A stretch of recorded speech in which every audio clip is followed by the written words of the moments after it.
before we even get into this that anyone that's been following along, if you could just take the time, go to Rolland Brothers Market Mashup, subscribe to our YouTube channel. And at some point, this is going to only be on YouTube. I know right now we've been putting it live on Facebook, live on Twitter. Our goal is to have this entire show on YouTube. So go to the YouTube page. Mike and I will post it on our Facebooks. Subscribe to our YouTube page, and we're going to get way more aggressive with this. But yeah, let's dive into it. It's starting to look too easy. That's my initial thoughts here. It's starting to look too easy. But in saying that, and Dad, maybe you could talk about this a little bit. This morning's the first time that I'm starting to realize that the stimulus goes beyond just our country. It seems like there's talks now that Europe is starting to talk about doing these huge stimulus packages, and Asia.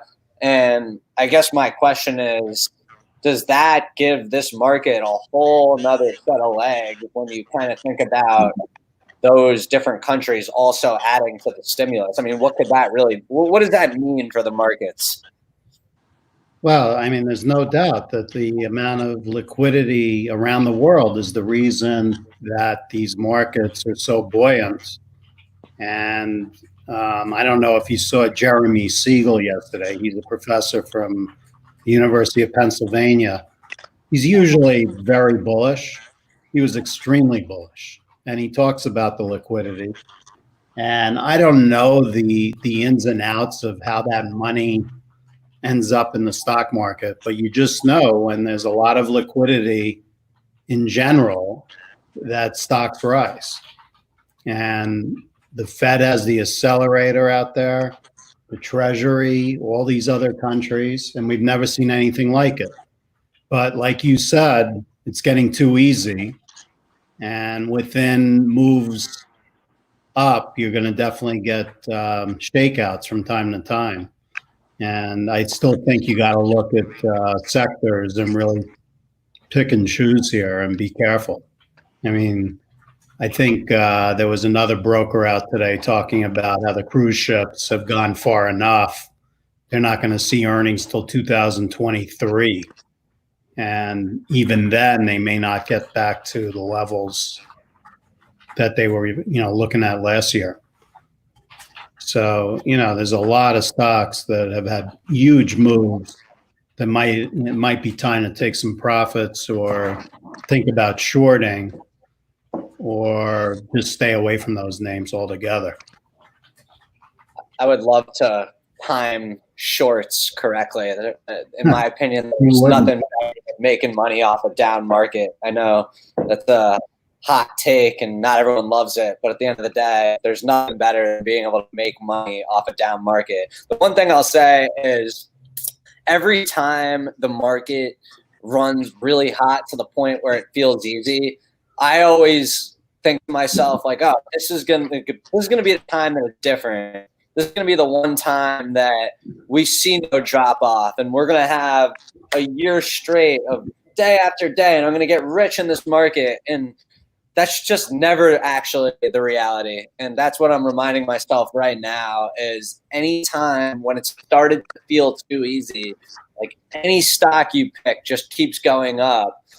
Usually the world is hard. It's not, nothing comes too easy. Anytime you're feeling like that, there's a reason to sell. Because it's time. That's what that means. Yeah, saying that's such a hot topic right now that it's too overbought. It's too overbought that you almost need that to no longer be what people are saying, and for people to just be like, "Yeah." About day trading, you take the emotions out of it, and like we always talk about, there's always a stock that's gotten beaten to a pulp, even when the market's gone up like crazy. Where you look at some of these and you're like, "Well, this hasn't been part of this party," so. I'm like looking at the market way differently than when we first started investing a few years ago now. So I'm pumped about this.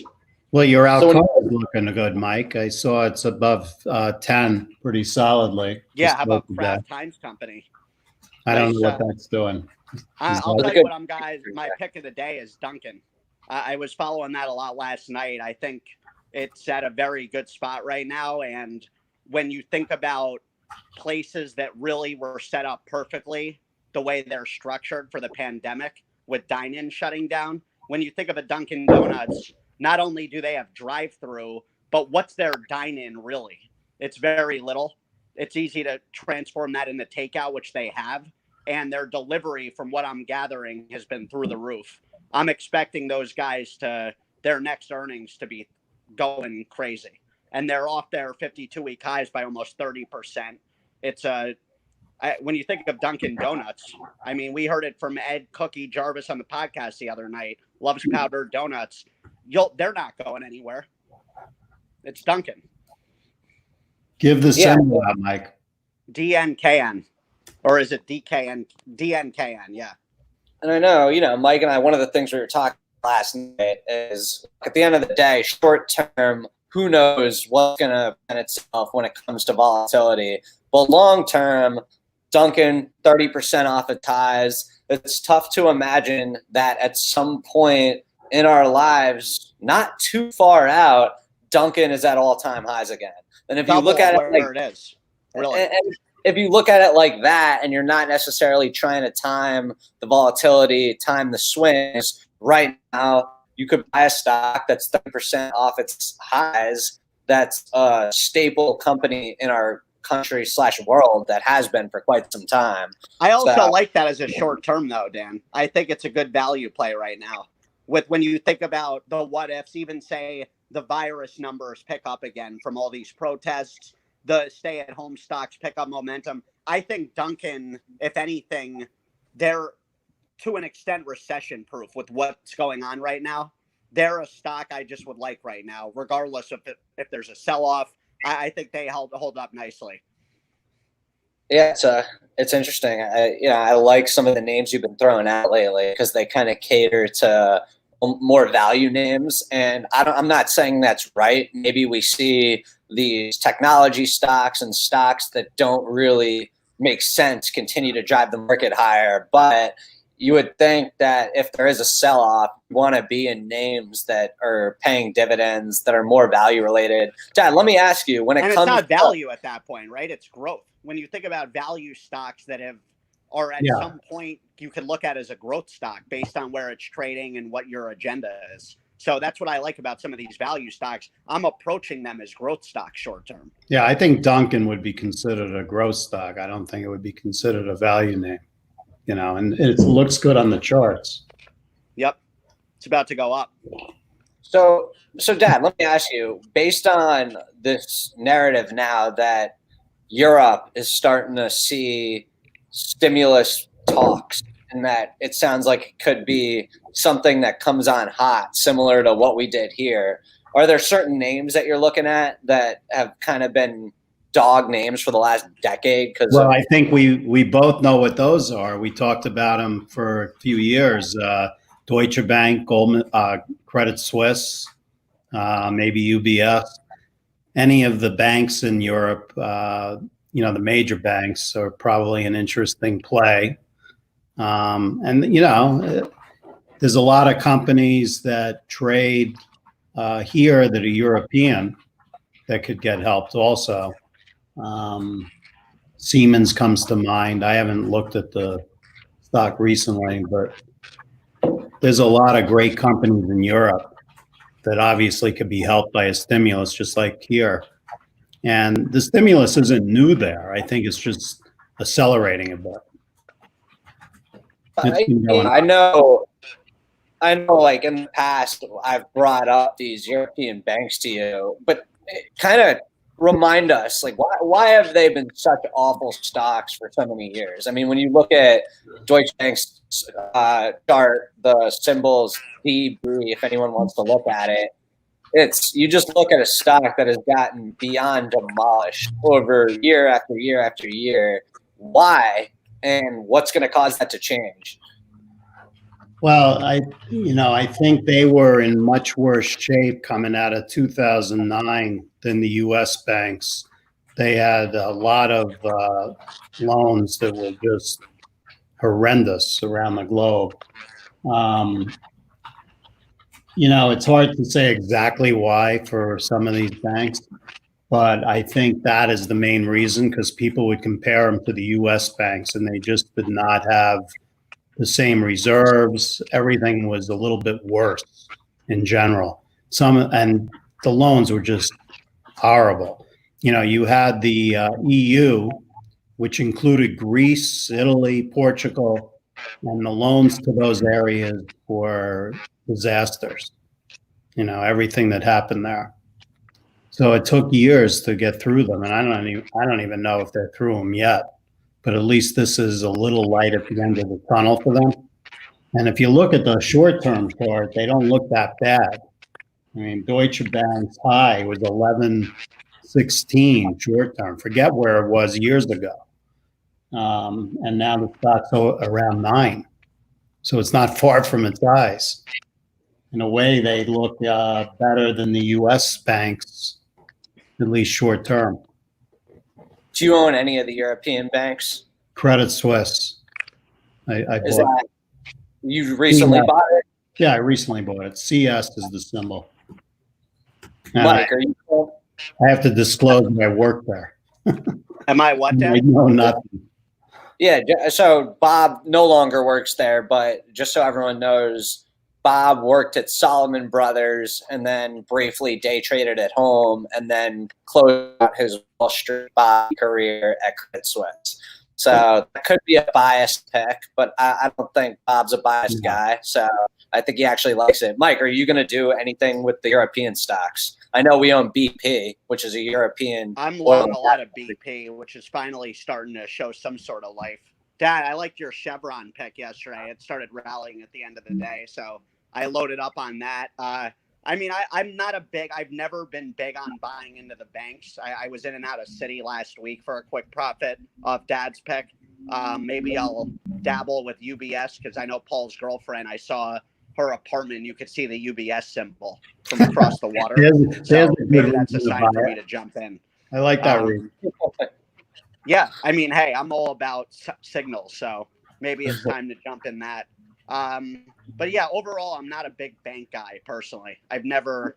Well, look, there's a good argument against owning the banks for a long-term period of time because the banks historically have paid huge salaries, and this goes with the brokers also. So a lot of their profits have always gone right back out to their employees. Yeah, but they have lowered the amount they pay out considerably over the last 10 years. So they have no choice because there's way better value in other sectors because of that. Yeah, but there's also another point. A lot of these banks, if not almost all of them, are not doing buybacks because of the political hot talk about buybacks. And that takes away a huge buyer in these banks. So that's another thing. That's a negative for That's a negative in the long term, I think. Yeah. Till that cleaned up. One thing I'll tell you guys, what Dan and I were talking a bit about last night, what I'm really starting to think is Home Depot. I know they're at all-time highs, but I think they have way more room to run when you think about the combination here of these protests and the pandemic with what's going to come from the post-pandemic with the home improvements. People, even with Zillow, with what Zillow's doing, I think helps Home Depot with it being way easier to transact a house as a buyer and seller. And you look at the unrest with China, with the Hong Kong situation and the protests leading with all the rioting, not the protesters, the rioters and looters have led to all this plywood being put up and all these places being boarded up. Yeah, literally everywhere construction. Home Depot to me could be blowing through their highs. I think they have way more room to run here. That's a really good point. You can almost look at these riots as a hurricane, and they're all over the country. And you know how well the Home Depots do after hurricanes. So it's a similar kind of thing. Exactly. So that's something we should look at. Yeah, and I don't think anyone's really making that correlation yet. Like at least I'm sure they are. Yeah, people but not like the mainstream media. Like when you're watching, different people with opinions and with everything going on, you don't hear people being like, "Oh, Home Depot could be an interesting guy right now because buildings are destroyed all over the city." And for our listeners and viewers out there, think about I think a lot of what we're all seeing, Dan and I and Dad, you've been in it way longer than us, but even just being worldly and like seeing what's around, like take advantage of your surroundings, walk outside and just feel things out. I know, Dad, for a long time, you would think, oh, is the Apple store busy? Things like that, like checking out parking lots around certain big retailers. For me, when you guys knew I was so bullish on Chewy a few weeks ago, I'm seeing these boxes all over the place. So people are throwing out the, whatever they have left over, the trash from what they got with Chewy. And I've seen it enough where it's clear they're probably going to be popping on earnings. I don't have any inside scoop on that outside of just a numbers game. You see it, you talk to enough people, yeah. But that's, I think a lot of times Dan and I talked about this a little, Dad, and you could shed light on this yesterday. The technical, sometimes when you overthink it, it does more harm than good with looking at this stuff. And you really have to sit back and think just use some common sense. And what's going on in the world and get ahead of the narratives. Right. And what you guys are doing and, is very small trading in and out. When you're talking about a portfolio manager who's got to commit millions of dollars to a stock, they really have to overthink it because they're putting so much in and people are depending on it. So it's a much different analysis when they'll look at it than when we're going to look at it. Well, it's almost like the lean machine in business, right? Versus VC-backed companies that have 80 decision makers and investors. Right. So there's definitely an advantage to not having so much red tape with decision making. And it's not only that, when you're playing small amounts, you can get in and out quickly. These portfolio managers, it could take days to get out or in a stock, moving the stock a few percent each direction. Oh, are you mean when you talk about their orders of how massive they are for somebody to take it? Yeah, because like at the end of the day, if you're selling, let's say $100,000 worth of stock, there's always going to be that supply where on the other end, someone's going to pick up that trade. If you were to sell $50 million worth of stock, that doesn't necessarily apply. You don't necessarily. Yeah, it's not like the everyday Joe Schmo has a buy order on that. Yeah. And they have to consider that when they're buying and selling stock. If they're going to get into a company, if there's no liquidity, they're going to say, okay, what is this going to cost us to get in? Is it worth it? Is there enough upside after that? Or is it just something we should walk away from? So there could be a great stock that you decide to buy that they would never look at because they just can't get in it. Yeah, and that also kind of goes hand in hand with what we were saying when we first started this, where if you look after a company might have pretty good earnings, but they've run up, and then sometimes you see that 2 to 3 day sell off. A lot of it is one big holder unloading their position. And if you kind of follow it along, after about 2.5 days is normally when that correction starts to go the other way because that person unloaded the rest of their shares and it could start to go back up. So it's definitely an important thing to keep in mind. If you see a company start to go down after big earnings, it could be somebody unloading a ton of them. So that's something to consider. What you guys do anything yesterday in the market? I know coming into this, so just so everyone knows, I have been like this week just slowly trimming some of my positions, not to raise a ton of cash.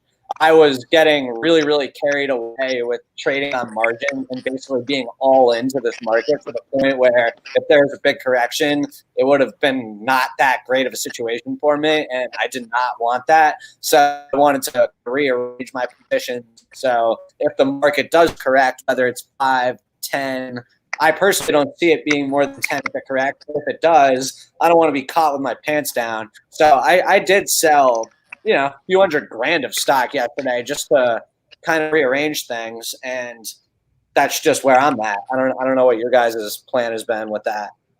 I mean, I think you had way more aggression than I'm in margin a bit, but nowhere near when you're saying you sold off a few $100,000 of stock.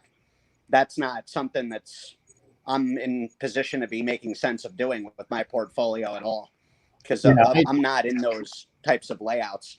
And you guys know me, I'm always have a large cash position and never go into margin anymore.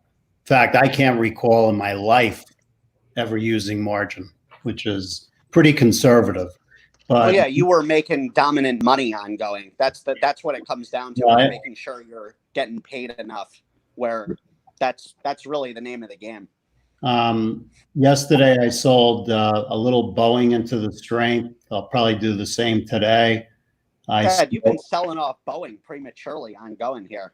Well, it's in and out. He trims it. It's Yeah. not like No, I know he trims it, but the timing on that is not. Boeing has gone up a lot throughout these trimmings. But I've also bought Boeing while it's going up. So I have my ultimate position is higher than it was when the stock was 125.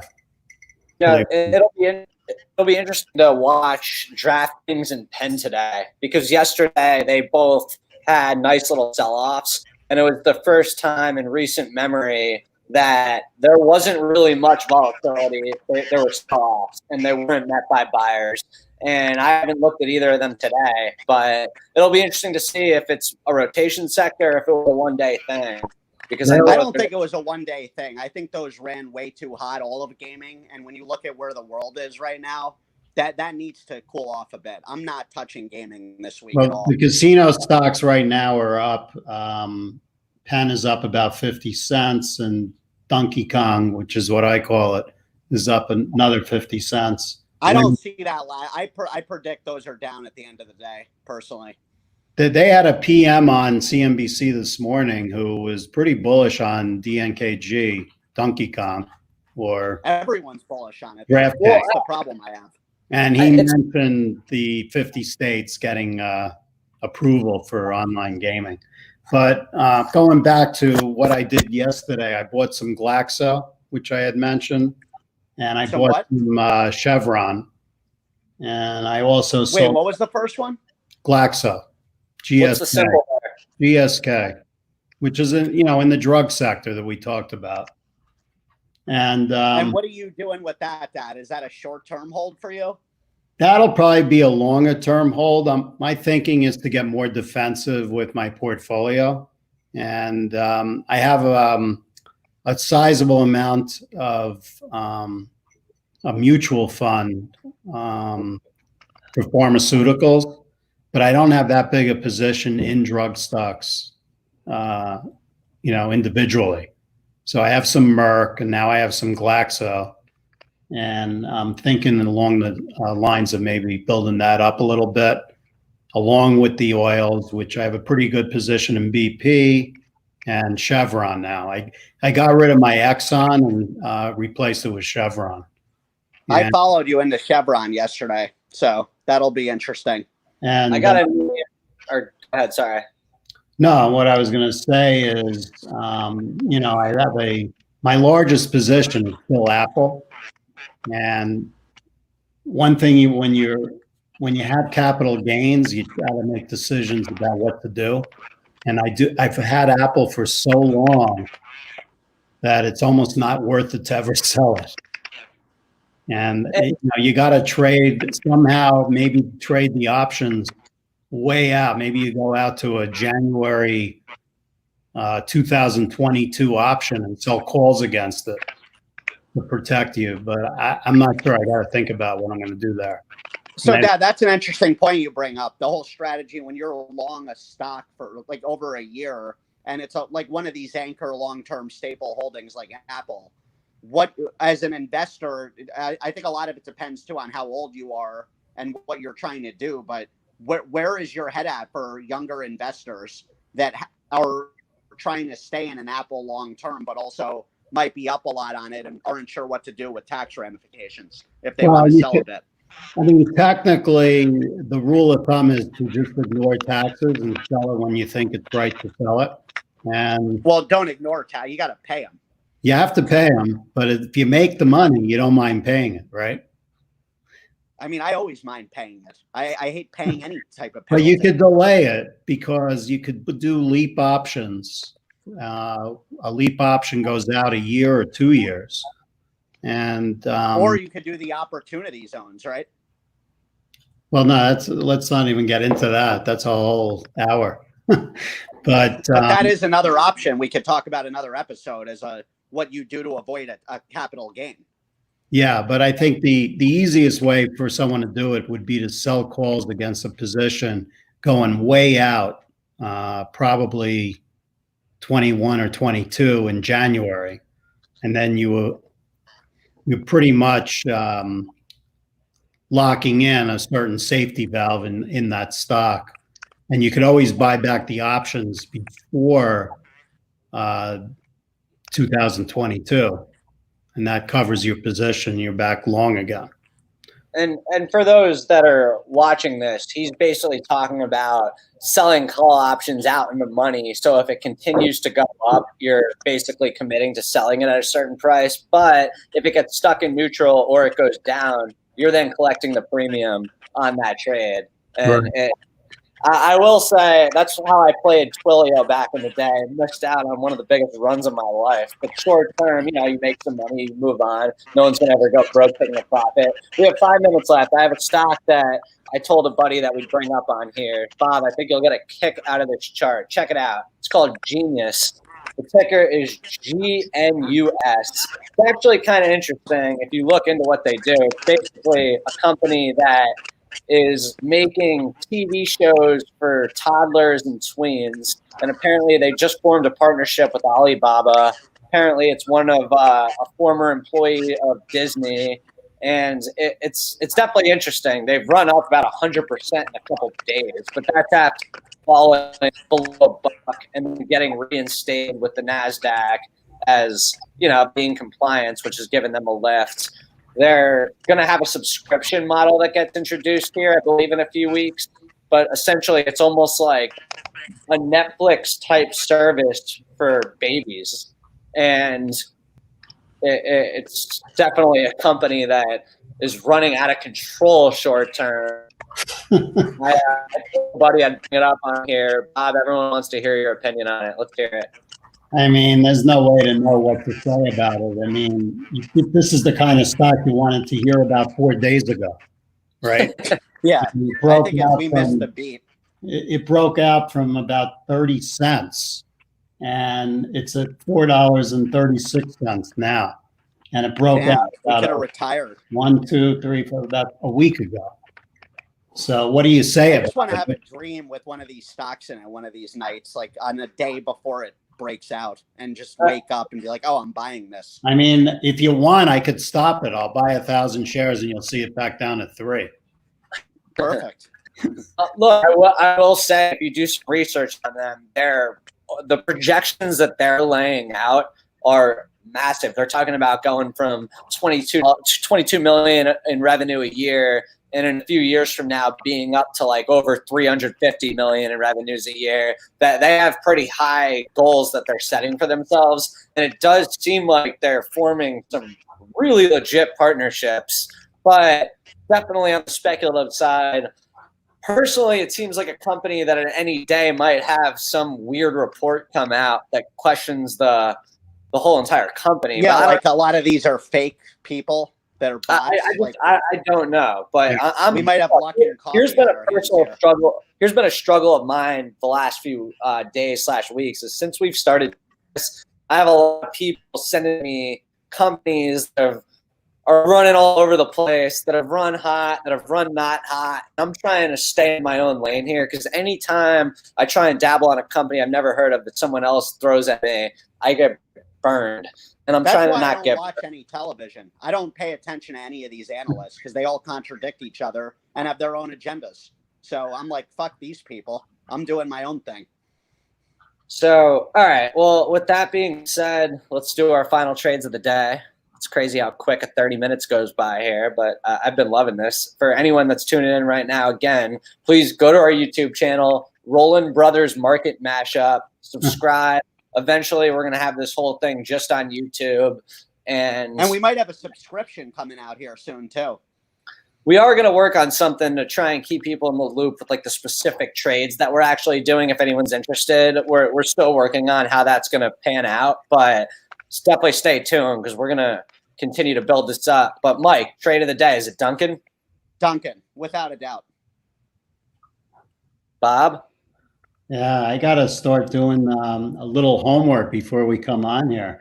I mentioned Zoom yesterday. The earnings were out that I thought it was going down, and it got up to, I think, 220 this morning or last night after the earnings, and it's back to 209.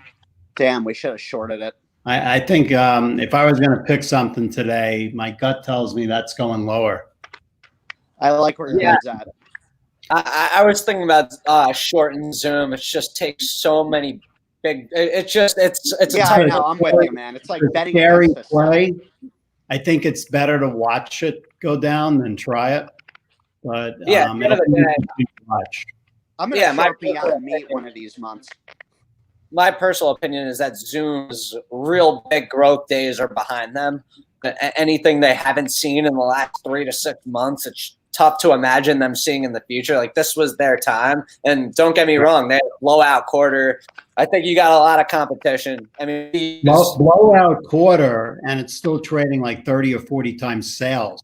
I don't even like Zoom. I hate the platform personally. It doesn't work half the time for me. So I have zero interest in touching that stock. Just like I hate Beyond Meat because they taste disgusting. I don't have a buy at the moment. I'm going to continue to trim a little bit into strength. And I could see the market going way higher just with everything happening. But I don't want to wake up one day with a 1,500 point dip and me being way too invested in stock, feeling like I didn't have enough on the side. Thanks for watching, everybody. We'll be back tomorrow. Have a great day. Make some money.